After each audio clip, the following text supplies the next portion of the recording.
ओम शांति। आज 28 मई 2020 है। आज की इस विशेष दिन हम सभी इस आत्मा की पढ़ाई को अपने परम पिता परमात्मा से सुन रहे हैं। वो परम पिता परमात्मा जिसे हम बाप कहते हैं, जो बच्चों को कहता है, बच्चे तुम बहुत बहुत विचित्र हो, क्योंकि बच्चों को अब अपना चित्र मिला है, क्योंकि बच्चे विचित्र देश के रहने वाले हैं। बाप ने सनातन देवी देवता राजा रानी का धर्म अब स्थापन किया है। बाप ने जो राजा रानी का जो कायदा था, बाप के राजयोग से अब हम राजा रानी बन रहे हैं। बच्चों को बाप इस समय आकर देवता बनाते हैं। सर्वशक्तिवान बाप से बल मिलता है। पहले पहले निश्चय है कि हम देही अभिमानी हैं। आत्मा अपने को निश्चय करो। बच्चे निर्माण देश से आए हैं, वह आत्माओं का घर है। बच्चे श्रीमत पर राज्य लेते हैं। रचता रचना का अब हम सब ज्ञान लेते हैं।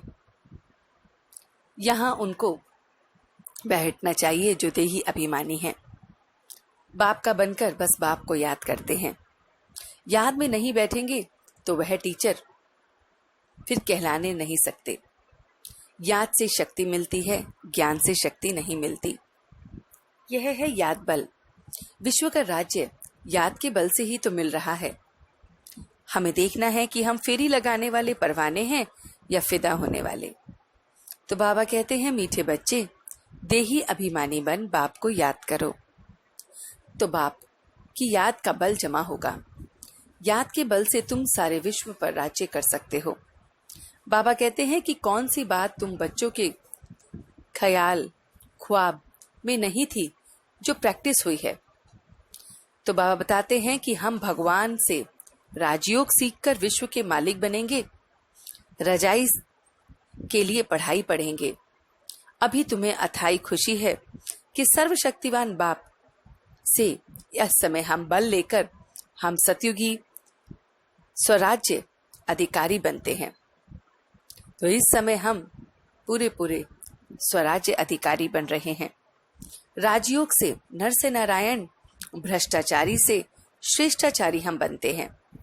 तो बाबा कहते हैं, बाप के साथ भारत को फिर से पावन बनाने की सेवा करनी है, अर्थात सेंटर्स खोलो। इससे बहुतों का कल्याण होगा, क्योंकि यह है ईश्वरीय मिशन। सर्विस का शौक सबको होना चाहिए। ऐसी ऐसी सर्विस करो जो गरीबों को भी उद्धार करे, उनको भी स्वर्ग का मालिक बनाए। तो बाबा इस समय हमें ये सारा ज्ञान दे रहे हैं। बाबा कहते हैं कि सत्यता की विशेषता द्वारा खुशी शक्ति की अनुभूति करते चलो। तो सत्यता की जो विशेषता है उसे अपनाकर खुशी और शक्ति की अनुभूति करते चलो। शास्त्र आदि जो भी पढ़े हैं वह सब भूल जाओ। गांधी की कितनी महिमा करते हैं, जैसे उसने रामराज्य स्थापन किया हो। बच्चों ने अब राजा रानी बनने के लिए ये ईश्वरीय रस्म को भी तोड़ दिया है। कहते हैं कि हमें रजाई नहीं लेनी, हम प्रजा पर राज्य चाहिए। तो दुख ही दुख लड़ते झगड़ते रहते हैं। बाबा कहते हैं, डर की कोई बात नहीं है। लक्ष्मी नारायण का राज्य था, इस समय हम फिर से वो प्राप्त कर रहे हैं। लक्ष्मी नारायण का राज्य दो नहीं था, वो एक ही था, तभी अद्वितीय राज्य कहा जाता है। भारतवासी सारे विश्व के मालिक थे। कल्प कल्प बाप से राज्य लेते हैं, फिर गवाते हैं, फिर लेते हैं। जैसा कर्म वैसा अगले जन्म में हमें जन्म मिलेगा। यहाँ रावण राज्य है। जो भी कर्म करते हैं वह सब विकर्म है। सतो रजो तमो में जाना है। हर एक चीज नई से पुरानी होती है। आप ही पूज्य, आप ही पुजारी बनते हैं। बहुत इजी है, सवेरे आधा पौना घंटा पढ़ना है। सारे दिन धंधे आदि में याद भूल जाती है, तो प्रेम से बस बाप को याद करो। रचना और रचता कि कोई नहीं जानता वो तुम याद करो। बाबा कहते हैं जो कुमारी ज्ञान में आती है वह कह सकती है कि हमारा बाप की प्रॉपर्टी में हिस्सा है। जो कन्यादान में पैसा है वह दो, मैं सेंटर्स खोलूंगी। इस पुरुषोत्तम संगम पर बाप पुरुषोत्तम बनाते हैं।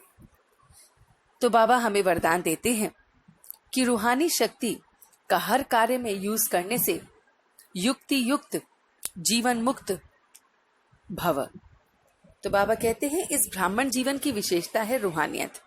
जो भी बच्चे ब्राह्मण बने हैं, जिसे बाप का ज्ञान है, उनकी शक्ति है, उनकी विशेषता है रूहानियत। इससे स्वयं के भी और सर्व को भी परिवर्तन कर सकते हैं। इससे अनेक प्रकार के जिस्मानी बंधनों से मुक्ति मिलती है। बाबा कहते हैं लेकिन युक्ति युक्त हो, हर कर्म में यूज होने की बजाय रूहानी शक्ति को यूज करो। मनसा वाचा कर्मणा तीनों के साथ साथ रूहानियत की शक्ति अनुभव हो। जो तीनों को युक्ति युक्त यूज करते हैं वह जीवन मुक्त बनते हैं।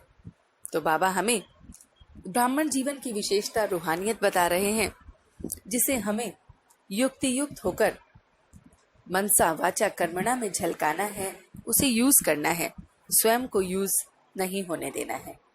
तभी हम जीवन मुक्त और बाबा कहते हैं फिर हम एकदम जीवन मुक्त युक्ति युक्त बन जाएंगे। तो चलते हैं कुछ पल के लिए अपने रूहानी बाबा के पास।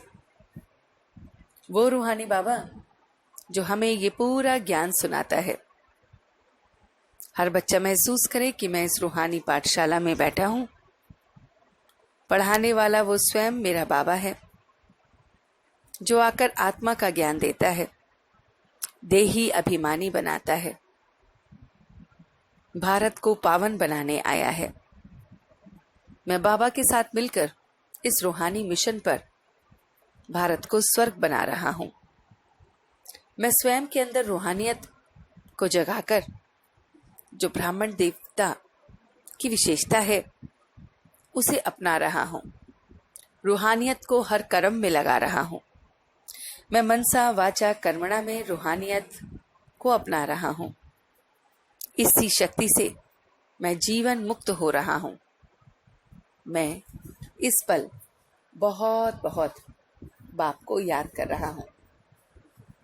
मैं सत्यता की विशेषता द्वारा खुशी और शक्ति की अनुभूति कर रहा हूं। बहुत बहुत सत्यता की शक्ति है और इसलिए मुझ में बहुत बहुत खुशी है। खुशी और शक्ति दोनों की अनुभूति हो रही है। इन दोनों को मैं याद के बल से जमा कर रहा हूं। मैं अथाई खुशी को महसूस कर रहा हूं। बाप से पढ़ने की इस खुशी में अपने आप को देख रहा हूं। बहुत बहुत योग्य बन रहा हूं। बाप का सहयोगी बन रहा हूं और अब मैं सच्चे दिल से उसका शुक्रिया अदा कर रहा हूं। हम सब रूहानी बच्चे मिलकर अपने रूहानी बाप दादा को याद प्यार और गुड मॉर्निंग करते हैं। गुड मॉर्निंग जी, गुड मॉर्निंग, गुड मॉर्निंग। शुक्रिया बाबा, शुक्रिया। वाह बाबा, वाह। वाह बच्चे, वाह। वाह मैं आत्मा, वाह। वाह ड्रामा, वाह। ओम शांति, ओम शांति, ओम शांति।